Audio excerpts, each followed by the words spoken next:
Hello friends, welcome to learn services. This is Ram Soni. आज हम discuss कर रहे हैं मध्य प्रदेश पीएससी के एक नए नोटिफिकेशन के बारे में। वाकई काफ़ी इंपॉर्टेंट अपडेट है। सिस्टम एनालिस्ट था प्रोग्रामर की वैकेंसीज के लिए कुछ महीने पहले नोटिफिकेशन आया था। आप देख सकते हैं प्रॉपर तरीके से लिखा हुआ है कि फॉर्म भरने की जो लास्ट डेट थी वो 24 दिसंबर थी। ये था सिस्टम एनालिस्ट था प्रोग्रामर के लिए। और अभी एमपीपीएससी ने इस वैकेंसी को कैंसिल कर दिया है, पूरा विज्ञापन ही निरस्त कर दिया गया है। यहाँ पर रीजन उन्होंने दिया है कि उक्त विज्ञापन में निर्धारित अर्हता को किसी भी आवेदक द्वारा पूर्ण नहीं किए जाने के कारण उक्त विज्ञापन निरस्त किया गया है। ये काफ़ी इंटरेस्टिंग है। वैसे यदि सिस्टम एनालिस्ट की वैकेंसी में यदि आप देखना चाहें कि इसमें क्या क्वालिफिकेशन दिया था, आप देख लीजिए। फ्यूचर में हो सकता है आप पे काम आ जाए। हो सकता है एटलीस्ट आप लोगों से डिस्कस तो कर ही सकते हैं। सिस्टम एनालिस्ट की यहाँ पर एक वैकेंसी थी अनरिजर्व कैटेगरी के लिए, एक वैकेंसी पीएचपी प्रोग्रामर के लिए थी, एक वैकेंसी जावा के प्रोग्रामर के लिए थी। जो लोग आईटी या सीएस से बिलोंग करते हैं उनके लिए काफ़ी इंपॉर्टेंट इन्फॉर्मेशन है। अब यहाँ पर देखिए तो सिस्टम एनालिस्ट की बात करें तो यहाँ पे संविदा रक्षित था और जो संविदा वेतन था वो था 50,490। मतलब काफ़ी इंप्रेसिव सैलरी थी, आप देख सकते हैं। वार्षिक वेतन वृद्धि भी दे होगी इसमें। इसके बाद यहाँ पर इंफॉर्मेशन है शैक्षिक अर्हता की बात करें, मांगा था बी कंप्यूटर होना चाहिए, बीटेक कंप्यूटर साइंस आईटी चलेगा, एमएससी कंप्यूटर साइंस आईटी हो चलेगा, एमसीए चलेगा। इसके अलावा अनिवार्य विशेष अर्हता में .NET जावा पीएचपी प्रोग्रामिंग में प्रोजेक्ट किए गए हों, आपने कभी प्रोजेक्ट किए हों। अब जैसे मान लीजिए आप इन्फोसिस में काम करते हैं तो वहाँ पर कोई ना कोई प्रोजेक्ट आपको मिलता है। अनिवार्य अनुभव की बात करें, यहाँ लिखा है प्रोग्रामिंग का पंजीकृत संस्थान शासकीय संस्था में पद के अनुरूप न्यूनतम 7 वर्ष का कार्य अनुभव हो। ये काफ़ी अनफॉर्चुनेट था कि आप 7 वर्ष के अनुभव वाले को केवल 50,000 सैलरी दे रहे हैं, जबकि आईटी और सीएस में काम करने वालों की सैलरी लाखों में होती है।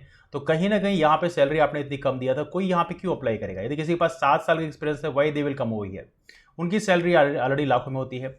अनिवार्य वांछनीय अर्हता में लिखा है उक्त टेक्नोलॉजी में मान्य संस्थान से सर्टिफिकेशन अनिवार्य है। इसके अलावा प्रोजेक्ट की बात करें, कोई 10 प्रोजेक्ट कंप्लीट किए गए हों। इतनी टफ कंडीशन आपने दिया था, तो जिन लोगों के पास एलिजिबिलिटी होगी वो इतनी कम सैलरी में काम क्यों करेंगे? They already getting salary the lakh two lakh. तकरीबन ऐसे सेक्टर्स में काम करने वाले लोग सैलरी 25-30 लाख का एनुअल पैकेज होता है। That's very difficult to attain this one. Anyway, इसके बाद देखा जाए तो यहाँ पर बोला गया है एक और पैकेज थी प्रोग्रामर पीएचपी में। पीएचपी प्रोग्रामर की सैलरी थी 38,430। अब यहाँ पे शैक्षिक अर्हता में बोला गया है बी बीटेक होना चाहिए। अनिवार्य में पीएचपी प्रोग्रामिंग का कार्य अनुभव होना चाहिए। पीएचपी में 5 वर्ष का कार्य अनुभव होना चाहिए। साथ में मान्य संस्थान से सर्टिफिकेशन अनिवार्य होना चाहिए। प्रोजेक्ट में कम से कम अपने 5 प्रोजेक्ट किए हों। तो ये प्रकार से ऐसी टफ कंडीशन दी गई थी, इसके चलते इतनी कम सैलरी में कोई यहाँ पे काम करने के लिए एग्री नहीं किया। और तीसरा एक वैकेंसी थी प्रोग्रामर जावा में, तो यहाँ भी सेम कंडीशन है, 5 वर्ष का कार्य अनुभव मांगा था जावा के लिए। तो ऐसी कंडीशन में फाइनली कोई भी नहीं आया। जो लोग आए फाइनली वो कंडीशन को मीट नहीं किया और फाइनली एमपीपीएससी ने इस वैकेंसी को कैंसिल कर दिया। ऐसी कंडीशन में एमपीपीएससी को एक सजेशन जरूर दूंगा कि जब भी आप ऐसी वैकेंसी क्रिएट करें तो इस चीज़ को इंश्योर करने का प्रयास करें कि एटलीस्ट या तो सैलरी अच्छी रखें या तो जितनी आपने टिपिकल कंडीशन रखी है उसको थोड़ी सी यहाँ पर सिंप्लीफाइड करें। क्योंकि जिसकी जो फ्रेशर्स होंगे या जिनके पास 1-2 साल का एक्सपीरियंस हो वो शायद यहाँ पे काम कर जाते हैं, लेकिन आपने इतनी टफ कंडीशन रखी and finally nobody came over here. तो ये रहा हमारा सिस्टम एनालिस्ट प्रोग्रामर के बारे में, जो वैकेंसी फाइनली एमपीपीएससी ने रेस्ट कर दिया है। तो इसके बारे में हम डिस्कस किया। नाउ एमपीपीएससी की बात करें तो मध्य प्रदेश पीएससी के समय फॉर्म भरे जा रहे हैं सिविल सर्विसेज के लिए। एवली मध्य प्रदेश पीएससी के बाकी जो फॉर्म हैं डेंटल सर्जन के, मेडिकल ऑफिसर के, वही फॉर्म भरे जा रहे हैं। तो जो लोग फॉर्म भरना चाहें फॉर्म भर सकते हैं। Right now you have great opportunity. इसके अलावा यहाँ पे एक और इन्फॉर्मेशन है, मध्य प्रदेश पीएससी के लिए हमारा बैच कोर्स इस समय चल रहा है। एक रिवीजन बैच कोर्स चल रहा है, जो आप ज्वाइन करना चाहें तो आप ज्वाइन कर सकते हैं। I am sure you will get lot of benefit over there. अभी भी रिवीजन करने का पर्याप्त टाइम है। हालांकि ऐसी उम्मीद लगाई जा रही है कि जून का जो एग्जाम है, जो हमारा जून का एग्जाम का डेट है, वो हो सकता है पोस्टपोन हो जाए। एज ऑफ नो ऐसे कयास लगाए जा रहे हैं कि 19 जून का एग्जाम शायद पोस्टपोन हो जाए। अब देखते हैं, बेसिकली जब तक नहीं हो जाता तब तक हम बात नहीं कर सकते, लेकिन फिर भी ऐसे कयास लगाए जा रहे हैं। क्योंकि यदि आप फॉर्म भरने की डेट को अभी तक दे रखा है आपने, तो जो नए कैंडिडेट्स जो लोग फॉर्म भरेंगे उनके लिए एटलीस्ट आप इतना टाइम तो स्पेस क्रिएट करोगे कि सामने वाला जो है फॉर्म भरने के बाद उसको कम से कम 2 महीने का टाइम तो मिलना चाहिए जिससे वो प्रिपरेशन कर सके।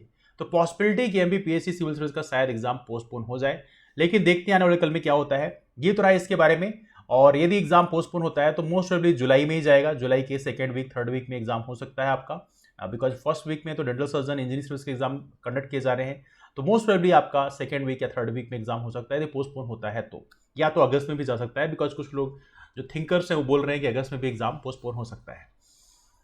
इसके अलावा हमारे एमपीपीएससी के बैच चल रहे हैं, रिवीजन बैच चल रहे हैं। आप उस बैच को ज्वाइन कर सकते हैं। बैच ज्वाइन करने के लिए कॉल कर सकते हैं, नंबर है 8826033084। एमपीपीएससी का रिवीजन बैच आप ज्वाइन कर सकते हैं। बहुत ही सस्ते दाम पे इस समय बैच स्टार्ट किया है। बैच की प्राइस है मात्र 1399 रुपए। इतने रुपए में अपने एमबीपीएस से प्रीलिम्स की तैयारी आप कर सकते हैं। इस समय हमारे बैच में काफ़ी वेल नोन फैकल्टीज हैं जो इस समय यहाँ पे पढ़ा रहे हैं। I am sure you will gate a lot of benefit from them. तो ये रहा इस बैच के बारे में। इसके अलावा हमारे जो नए फ्रेंड्स हैं वो रामसोनी बीपीएससी नाम का टेलीग्राम ग्रुप ज्वाइन कर सकते हैं। यहाँ पे क्लासेस की इन्फॉर्मेशन शेयर की आती है, तो इसके माध्यम से भी आप जुड़ सकते हैं। राइट, एक छोटी सी टिप देना चाहूंगा आप लोगों को एमबीपीएससी के लिए, जो आप लोग जरूर फॉलो करें। देखिए, इस समय जिन लोगों ने सिलेबस कंप्लीट कर रखा है, फोकस करें रिवीजन पे। लेकिन रिवीजन में इस चीज को ध्यान रखें कि जो पेरेटो प्रिंसिपल है उसको फॉलो करें। 80-20 रूल क्या बोलता है ये? मतलब यदि आपको 80% सक्सेस चाहिए तो उसके लिए 20% जो मोस्ट इंपॉर्टेंट पोटेंशियल एरिया है उस पर स्ट्राइक करें। ऐसा नहीं कि अंधाधुंध तरीके से आप रिवीजन करना शुरू करें, हल्का सा एनालिसिस करें प्रीवियस क्वेश्चन को देखकर। तो जहां पे आपका जो वीक कॉन्सेप्ट है, मतलब जो कॉन्सेप्ट आपके थोड़ी कमजोर हैं, उस एरिया को बार बार रिवाइज करें जिससे आपके कॉन्सेप्ट अच्छे हो पाए। क्योंकि क्वेश्चन जब कॉन्सेप्चुअल बन पूछे जाते हैं तो क्वेश्चन यदि आपने प्रॉपर तरीके से रिवाइज कर रखा है, उसको कंप्लीट कर रखा है, तो आपसे बन जाते हैं। तो पेरेटो प्रिंसिपल को फॉलो करें कि यहाँ पे जो 20% मोस्ट पोटेंशियल एरिया है उसको आप पढ़ें, तो डेफिनेटली आपके सिलेक्शन होने की पॉसिबिलिटी अच्छी होगी। और टॉपर के अंदर भी ये गुण होता है कि जो इंपॉर्टेंट एरियाज होती है उसके आसपास से वो रोल करते हैं। ऐसा नहीं कि कुछ भी वो पढ़ते जा रहे हैं। पढ़ाई जो है प्रॉपर तरीके से फिल्टर होनी चाहिए उसमें, इसीलिए यहाँ पर गाइड की जरूरत होती है। गाइड आपको प्रॉपर तरीके से बताता है कि ये चीजें पढ़ना है, ये चीजें नहीं पढ़ना है। That's why we need the faculties. Anyway, ये रहा डिस्कशन के बीच वाइंड अप करते हैं, मुलाकात करते हैं फिर। तब तक के लिए bye bye, take care, have a wonderful day ahead, keep moving forward and take care. Thanks so much.